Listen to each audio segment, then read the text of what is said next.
ప్రముఖ శైవ క్షేత్రమైన కొమరవెల్లి శ్రీ మల్లికార్జున స్వామి దేవస్థానంలో మల్లికార్జున స్వామి, కేతలదేవి, మేడలదేవి కళ్యాణం ఘనంగా నిర్వహించారు.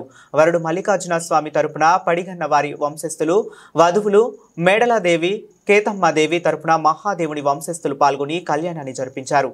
కాగా నేటి నుండి జాతర బ్రహ్మోత్సవాలు ప్రారంభమవుతాయి. సందర్భంగా శుభాకాంక్ష తెలియజేస్తున్నా. కొమరవెల్లి మల్లన్న చాలా మందికి ఆరాధనీయులు, కోట్లాది మంది భక్తులకు ఆరాధనీయులు. ఆ కళ్యాణం కూడా ఎప్పుడు కమనీయంగా బ్రహ్మాండంగా జరుగుతుంటుంది.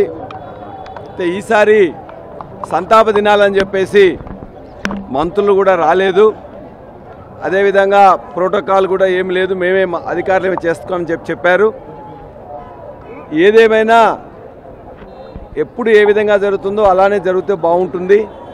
అదేవిధంగా కొద్దిగా ప్రచారం తక్కువైపోయి ఏర్పాట్లు మరిన్ని చేయాల్సి ఉండే, ఎందుకంటే దీనికి వేలాది మంది భక్తులు కూడా ఎప్పటికీ వస్తుంటారు. ఇవాళ మనం చూస్తుంటే కూడా చాలామంది తగ్గిపోయినరు. కాబట్టి మనం మన యొక్క ఇలవేలు పైన ఈ కళ్యాణాన్ని ఇంకా బ్రహ్మాండంగా ఎప్పుడు కూడా జరపాలని చెప్పేసి నేను అధికారులను కోరుతున్నా. రాజకీయాలకు తావు లేకుండా వాళ్ళు ఏదైతే ఈ రోజున ఈవెన్ మన యొక్క పట్టు వస్త్రాలు కానీ లేకపోతే వారి యొక్క తలంబ్రాలు కూడా జనరల్గా మంత్రులు, ఎమ్మెల్యే కూడా తీసుకుని వెళ్ళాలి. ఇవాళ ప్రోటోకాల్ లేకుండా మేము మాత్రమే తీసుకెళ్తామని అంటే మనం దాని గురించి వివాదం చేయకుండా భక్త జనులతోనే మేము అందరం కూడా కూర్చొని వారి యొక్క కళ్యాణాన్ని వీక్షించి, ఎందుకంటే ఇది దేవుని సమస్య కాబట్టి దీన్ని మేము రాజకీయం చేయదలుచుకోలేదు. కాబట్టి ప్రోటోకాల్ కానీ మిగతాది కానీ ఏదైనా ఒక చట్టంలో ఏముందో అదే పాటిస్తే బాగుంటుందని చెప్పేసి నా విన్నపం. కాబట్టి ఇది ఇంకింత బాగా చేసి భక్తులకు ఇంకా సౌకర్యాలు పెంచి భక్తులు ఎక్కువ మంది వీక్షించేటట్లు చేయాలని చెప్పేసి నా కోరిక. అందుకే మేము ఎప్పుడు కూడా ఒక మాట కూడా మేము మాట్లాడకుండా భక్తజనులతోనే ఉండి వారి ప్రకారమే ఏదైతే అధికారులు చెప్పినరో ఈ రోజున ఏది కూడా మొత్తం కూడా ఉండదని చెప్పేసి అంటే వారిని మాత్రమే పాటించి మేము భక్తజన సందర్భంలోనే ఉన్నాం.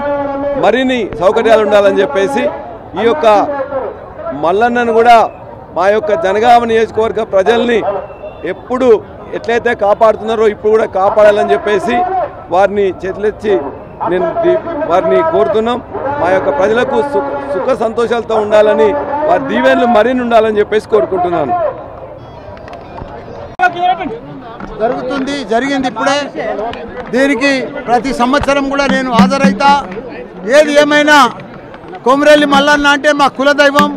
నేను ఇప్పుడు 72 సంవత్సరాలు ఉన్నా. అప్పుడు నా పుట్టెంటికలు కూడా ఇక్కడనే తీసిండ్రు కొమరవెల్లి మల్లన్నతన. మా కులదైవం కాబట్టి ప్రతి సంవత్సరం కూడా నేను వస్తా. కొమరవెల్లి మల్లన్నను ఏది కోరుకున్నా అది సక్సెస్ అవుతా. నేను చిన్నప్పటి సంది కూడా పాలు అమ్మినా, పువ్వులు అమ్మినా, కాలేజీలు పెట్టినా, ఇలా పెద్ద పెద్ద విద్యా సంస్థలు, యూనివర్సిటీలు పెట్టి ఎంపీ అయినా, మినిస్టర్ అయినా, మళ్ళీ ఇప్పుడు ఎమ్మెల్యే అయినా ఆ కొమరవెల్లి మల్లన్న దయతోటే, ఇవన్నీ కూడా ఆయన ఆశీర్వాదంతో అవుతున్నాం. కాబట్టి అందరూ కూడా మన తెలంగాణ రాష్ట్రం కూడా మంచి అభివృద్ధి చెందాలి. అందరూ కూడా ప్రజలందరూ కూడా సుఖ సంతోషాలతోటి, భోగ భాగ్యాలతోటి ఆరోగ్యంగా ఉండాలని కోరుకుంటున్నా భగవంతుడిని. జై కొమరవెల్లి మల్లన్నకి.